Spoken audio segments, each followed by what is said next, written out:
Allahumma rabbi shrah li sadri wa yassir li amri wahlul 'uqdatam min lisani yafqahu qawli. Wala hawla wala quwwata illa billahil 'aliyyil 'azim. Allahumma la sahla illa ma ja'altahu sahla wa anta taj'alul huzna in syi'ta sahla. Rabbi yassir wa la tu'assir wa atmim bil khair, amma ba'd. Qala Allah subhanahu wa ta'ala, sibghatullah wa man ahsanu minallahi sibghah wa nahnu lahu 'abidun. Yang dihormati lagi dikasihi pengerusi kepada surau ini, Tuan Imam, seluruh ahli jawatan kuasanya, hadirin hadirat yang dirahmati lagi dikasihi oleh Allah Subhanahu wa taala sekalian. Pertama-tama marilah sama-sama kita melahirkan kesyukuran yang tidak terhingga kepada Allah Subhanahu wa taala, kerana dengan limpah dan kurnia-Nya pada malam ini telah mengurniakan kekuatan kepada kita semua dan mengurniakan sedikit masa untuk sama-sama kita berada di dalam majlis ilmu, majlis tazkirah, yang mana majlis ilmu dan tazkirah ini ayat-ayat Al-Quran selalu diperdengarkan kepada kita dan kita pun selalu membacanya. Fazakir fa inna zikra tanfa'ul mu'minin. Berilah peringatan, sesungguhnya peringatan itu memberi manfaat kepada orang-orang yang beriman kepada Allah Subhanahu wa taala. Jadi kedatangan saya pada malam ini beserta dengan rombongan daripada Kuala Kangsar bukanlah untuk berceramah kepada tuan-tuan, nak bagi tazkirah, nak ajar tuan-tuan. Maknanya sekadar bermuzakarah, bertukar-tukar pendapat, nak kongsi ilmu sahaja. Sebab tadi saya sampai di rumah Tuan Haji Zabidi tadi, dia tunjuk senarai guru yang mengajar sini semua hebat-hebat, doktor-doktor meramai, guru pondok meramai. Secara kebetulan saya pun memang belajar di pondok sebelum saya sambung pelajaran ke Pakistan dulu. Jadi Tuan Pengerusi minta saya ta'aruf sikit sebelum saya menyampaikan ucapan pada malam ini. Saya belajar bermula daripada sekolah Arab Syubaniyah. Sekolah Syubaniyah ni sekolah yang dipelajari juga oleh Datuk Kazim Alias, abang dia Ustaz Najimuddin. Itulah sekolah yang saya belajar dulu, peringkat sanawinya. Lepas tu saya sambung pelajaran ke Pondok Teluk Medan, Bagan Serai. Seterusnya saya melanjutkan pelajaran ke Pakistan. Saya pergi ke Peshawar, lebih kurang setahun saya belajar bahasa Arab di sana. Lepas tu saya pergi ke Azad Kashmir, belajar tahfiz Al-Quran. Selepas itu saya sambung belajar di Karachi bahagian hadis melalui sistem Deobandi. Sebab itu tuan-tuan akan ditayang kepada tuan-tuan berhubung dengan latar belakang sekolah kami sempena dengan ambil sistem Deoband. Sistem Deoband ini, kalau di Malaysia ini ada beberapa orang ulama yang belajar di sana. Di antaranya Tuan Guru Haji Ni Abdul Aziz rahimahullahu ta'ala, bekas Menteri Besar Negeri Kelantan.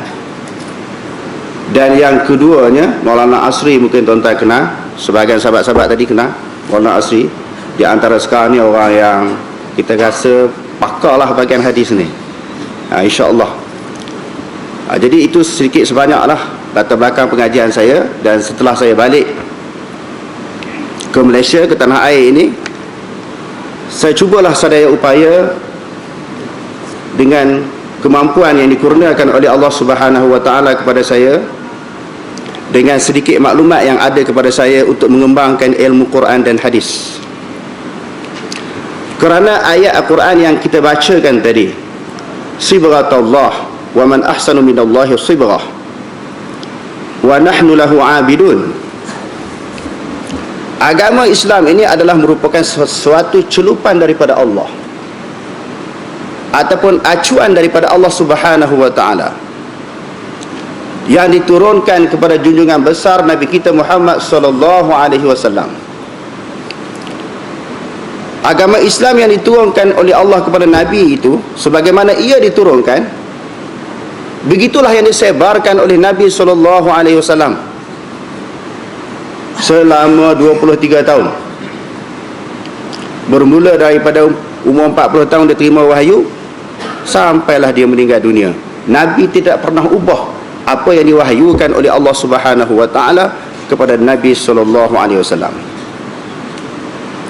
Jadi bagi kita sebagai orang Islam dan juga merupakan umat Nabi Muhammad sallallahu alaihi wasallam ini, mestilah juga mengembangkan agama Islam sebagaimana yang diajar oleh Allah, sebagaimana yang disebarkan oleh Nabi sallallahu alaihi wasallam. Banyak dalil-dalil daripada ayat Al-Quran dan hadis supaya kita berpegang al-i'tisamu bil Quran was sunnah, supaya kita berpegang kepada Al-Quran dan sunnah Nabi sallallahu alaihi wasallam. Ayat-ayat yang selalu kita baca sendiri, kita baca kadang-kadang diperdengarkan kepada kita. Fa in tanaza'tum fi syai'in farudduhu ila Allah war rasul in kuntum tu'minuna billahi wal yaumil akhir dzalika khairun wa ahsanu ta'wila. Jika sekiranya kamu berbeza pendapat di antara satu sama lain, di zaman mutakhir ini, zaman kita sekarang, suasana sehari dua ini pun berlaku tanazung, perbezaan pendapat antara seorang individu dengan satu individu yang lain. Kadang-kadang berbeza satu kumpulan dengan kumpulan yang lain, berbeza pendapat daripada satu jemaah dengan jemaah yang lain. Allah Subhanahu wa taala ajar kita, apatah lagi perbezaan itu daripada kalangan orang Islam. Jalan penyelesaiannya bukan cara berbalah, bukan cara bergaduh, bukan cara bermasam muka, bukan cara maki hamun sesama kita sendiri. Sebab Allah Ta'ala kata, innamal mu'minuna ikhwatun, sesungguhnya semua orang yang beriman itu adalah bersaudara. Jalan penyelesaiannya Allah Ta'ala suruh apa dia? Kembali kepada Allah dan Rasul, iaitu kembali kepada Al-Quranul Karim dan kembali kepada hadis Nabi sallallahu alaihi wasallam. Dan hadirin sekalian, Allah Ta'ala sebut lagi, in kuntum tu'minuna billahi wal yaumil akhir, jika sekiranya kamu benar-benar beriman kepada Allah dan juga hari akhirat. Memang semua orang Islam mengaku dia beriman kepada Allah, beriman kepada hari akhirat, dan kita percaya kepada rukun iman yang 6: beriman kepada Allah, beriman kepada Rasul, beriman kepada hari akhirat. Tetapi bila berlaku sesuatu isu di dalam negara kita daripada kalangan masyarakat, ayat-ayat Quran yang kita baca tu, yang kita baca dalam tarawih, dalam tadarus dan sembahyang, hak kita baca tu, yang Allah Ta'ala suruh kembali kepada Quran hadis, kita tak kembali kepada Quran hadis rupanya. Tanpa disedari, kita tak kembali kepada Quran hadis. Masalah-masalah furu' yang berlaku, pertikaian-pertikaian melibatkan masalah furu',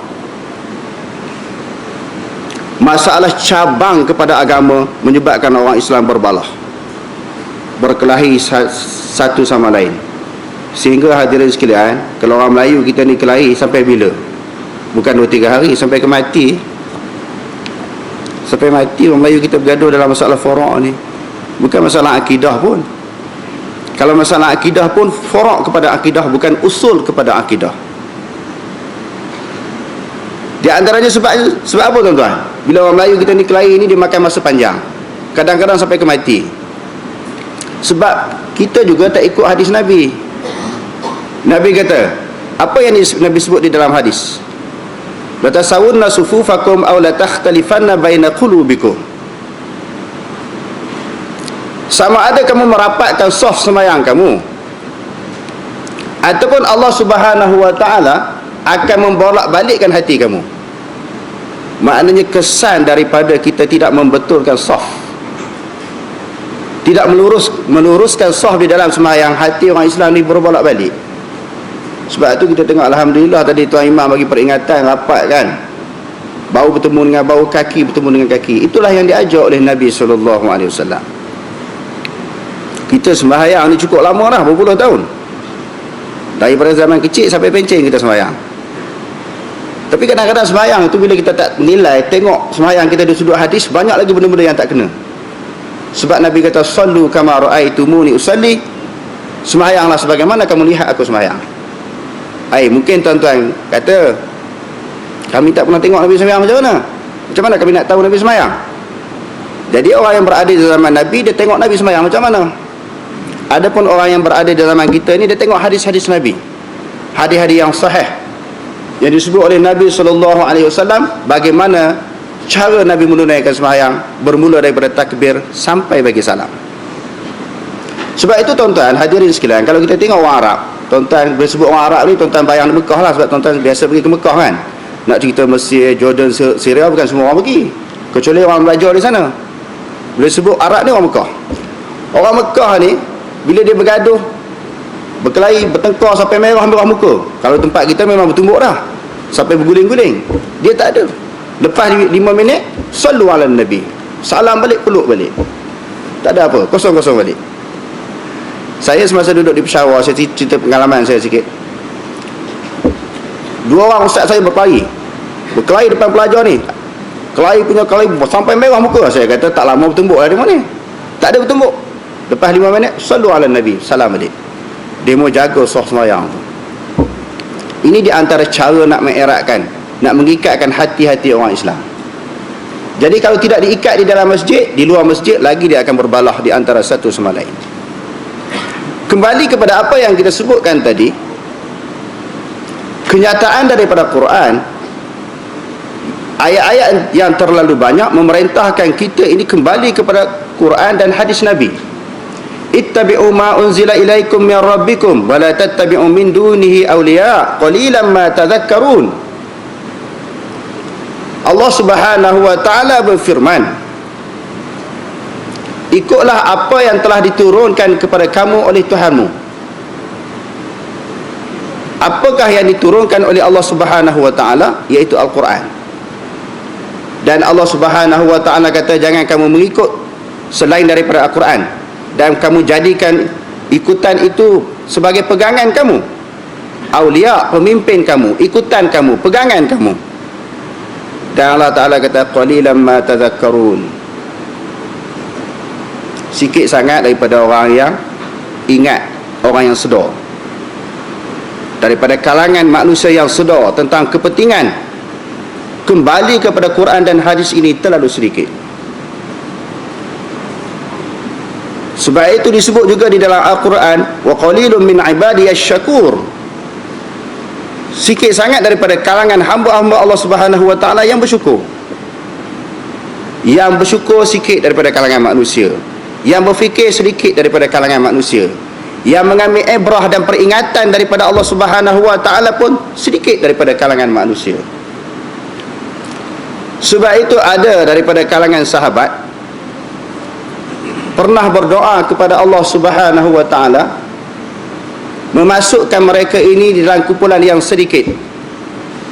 Bila ditanya sebab apa? Kerana orang bersyukur pun sedikit, orang beriman pun sedikit, orang yang berfikir pun sedikit, orang yang betul-betul faham Quran ini pun sedikit nak dibandingkan dengan orang-orang yang tidak faham tentang agama Islam.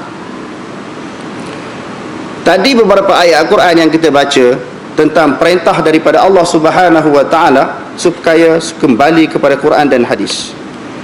Daripada hadis Nabi SAW, di antaranya Nabi sebut, taraktu fikum amrain dan tadillu ma tamassaktum bihima, kitaballahi wa sunnati.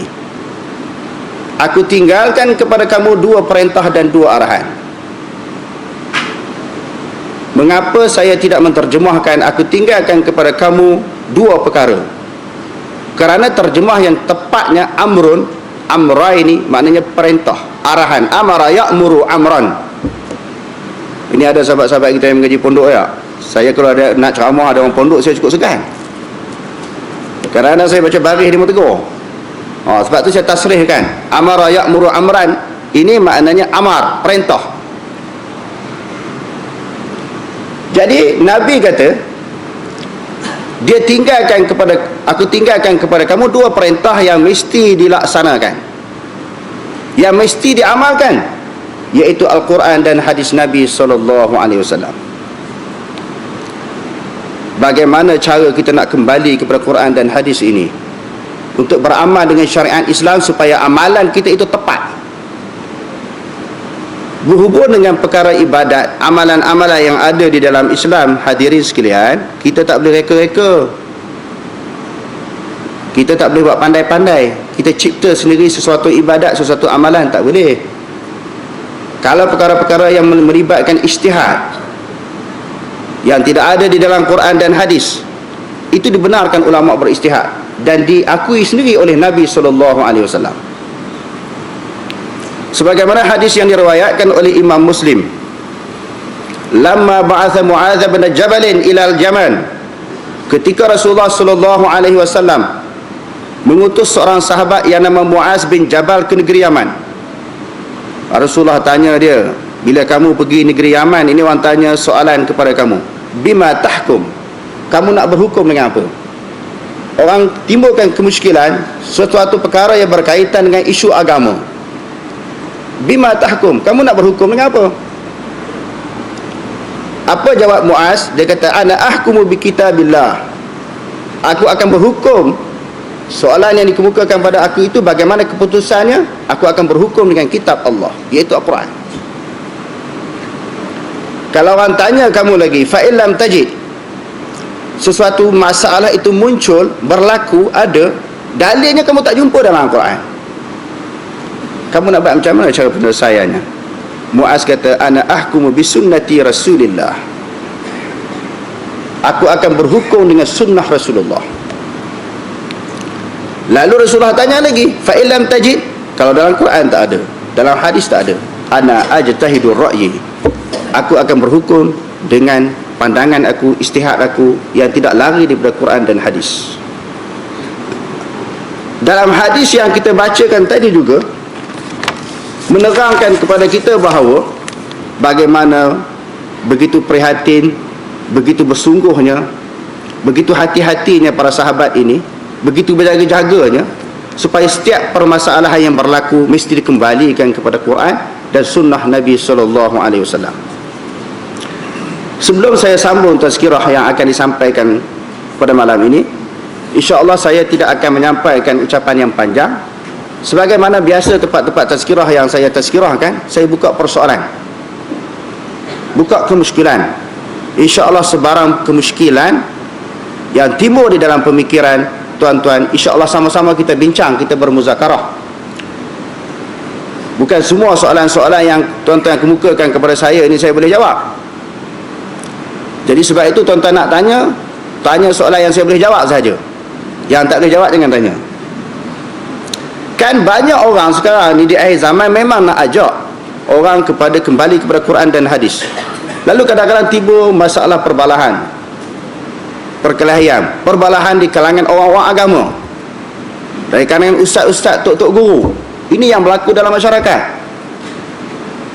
Jadi kita nak kembali kepada Quran dan hadis ni macam mana? Apa maksudnya? Jadi nak kembali kepada Quran dan hadis ini kepada apa yang diperintahkan oleh Allah, apa yang diperintahkan oleh Nabi SAW, dengan kita fahami Al-Quran. InsyaAllah kalau kita ayat Quran itu kita boleh faham dengan baik, dan hadis-hadis Nabi kita boleh faham dengan baik, insya-Allah masalah perselisihan pendapat daripada kalangan umat Islam yang melibatkan isu furu' ini, dia tidak akan berpanjangan, dapat dikurangkan insya-Allah. Sebab bila Rasulullah SAW mengajar para sahabat tentang agama Islam, fa asbahtum bi ni'matihi ikhwana, jadilah kamu sebagai hamba-hamba Allah Subhanahu wa taala yang bersaudara. Allah Ta'ala bersebut dalam Al-Quran, innamal mu'minuna ikhwatun, sesungguhnya semua orang beriman bersaudara. Al-mu'min kal bunyanil wahid, orang beriman sebagaimana suatu bangunan.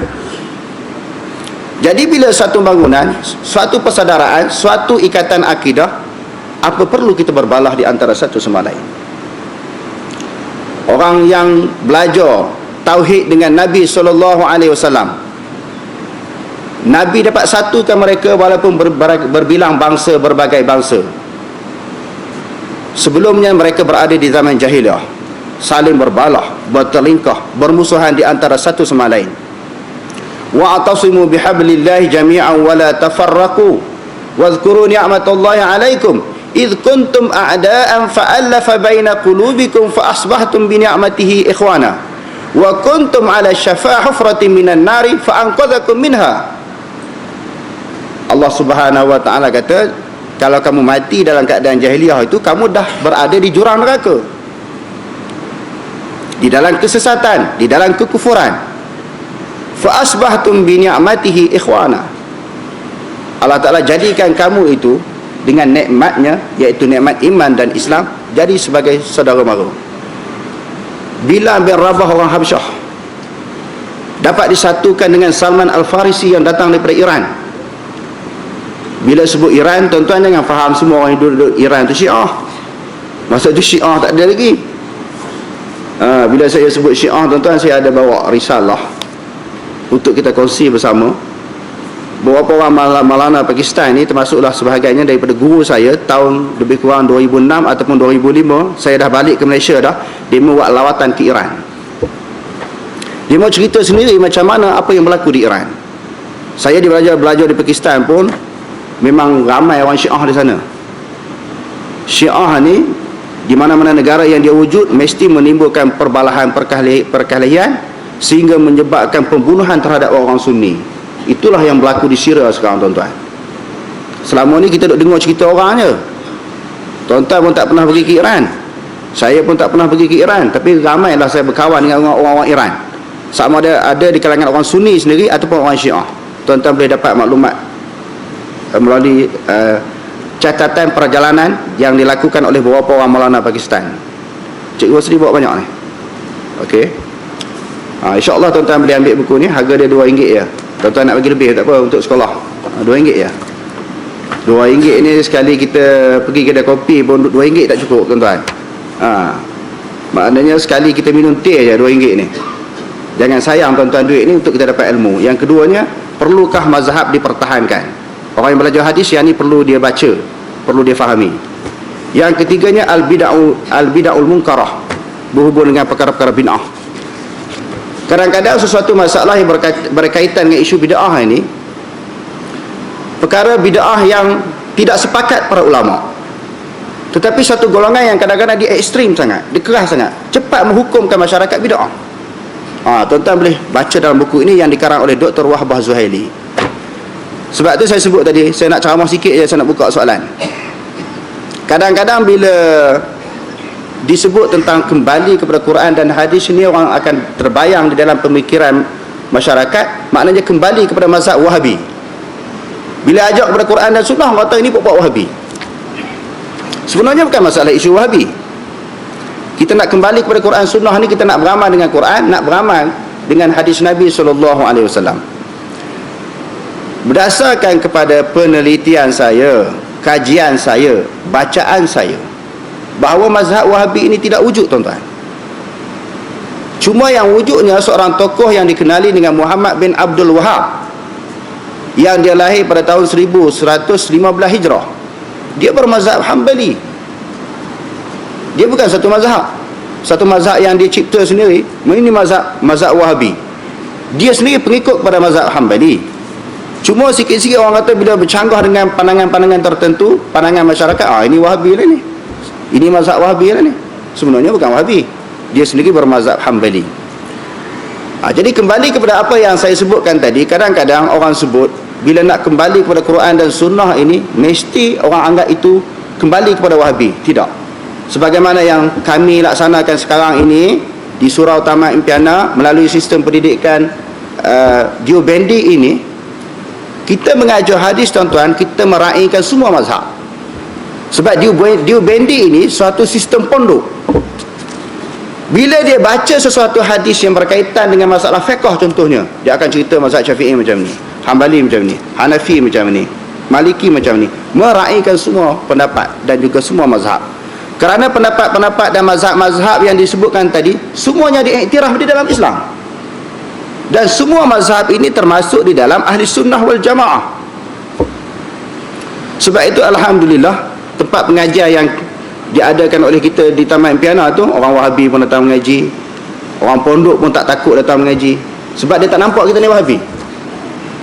Dan saya sebelum pergi Pakistan memang saya belajar mazhab Syafi'i. Saya belajar di sekolah Arab mazhab Syafi'i. Saya belajar di pondok pun kitab-kitab mazhab Syafi'i seperti Matlab Badrin, Iqna'nya, Bajurinya, Mughniyul Muhtaj, Sabilal Muhtadi, Kifayatul Muhtadi, Bughyatul Tulab. Ini kitab-kitab yang kita belajar di pondok. Sebab itu bila kita belajar hadis, kita dapat imbangkan antara mazhab dan juga hadis. Dan semua para ulama hadirin sekalian, semua ulama-ulama fiqh ini sebenarnya mereka semua kembali kepada hadis. Cuma ada perkara-perkara yang tertentu yang mereka perlu beristihad. Di antaranya mungkin hadis itu mereka tak jumpa. Hadis itu ada, mereka tak jumpa. Ataupun mereka jumpa hadis itu, mereka menganggap hadis itu tidak kuat. Lalu ulama lain kata kuat. Ulama lain beramal dengan hadis itu. Ada ulama tak beramal dengan sesuatu hadis itu sebab dia rasa tak kuat. Sebagai satu contoh berhubung dengan hadis yang berkaitan dengan puasa 6 yang diriwayatkan oleh Imam Muslim, yang diriwayatkan oleh Imam Tirmizi. Man shama ramadhana thumma ittaba'ahu sitta min syawalin fakana ka shiyamid dahri. Barang siapa yang puasa sebulan Ramadan kemudian diikuti dengan puasa 6, seolah-olahnya dia berpuasa sepanjang tahun. Jadi di dalam mazhab kita Syafi'i kita puasa 6, mazhab Hanbali puasa 6 sebab ada hadis. Ada pun sebahagian daripada pendapat ulama, di antaranya Imam Malik, dia tak ada puasa 6. Imam Hanafi pun puasa 6 tak sunat, bahkan makruh. Ketika saya belajar hadis ni, tok guru saya Maulana Muhammad Zarwali Khan, dia ni orang Pathan.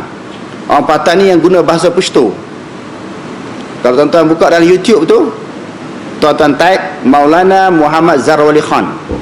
Bagi dia orang menganggap puasa 6 ni sunat, dia kata tak boleh, tak betul dia kata.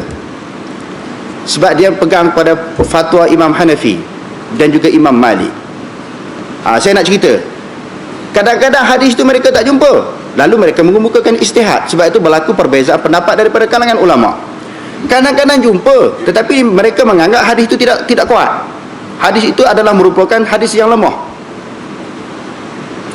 Setelah meriwayatkan hadis ini, Imam Abu Isa At-Tirmizi menyebut di dalam sunannya, waqad takallama ba'du ahli al-ilmi min qibali hifzihi.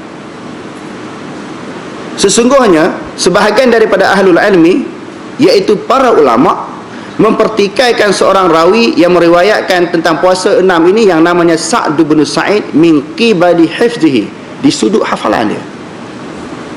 Oh, ulama kata, sebahagian ulama kata hadis ni tak kuat lah bab puasa 6 ni, sebab tu mereka tak puasa 6. Sebab tu kalau ada orang pendapat kata puasa 6 tak sunat, jangan kita terkejut, walaupun bagi kita sunat.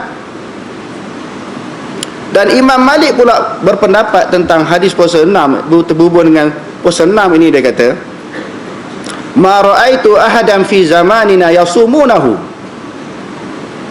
Aku tak pernah tengok, kami tak pernah tengoklah ulama-ulama di zaman kami ini di Madinah orang yang puasa 6.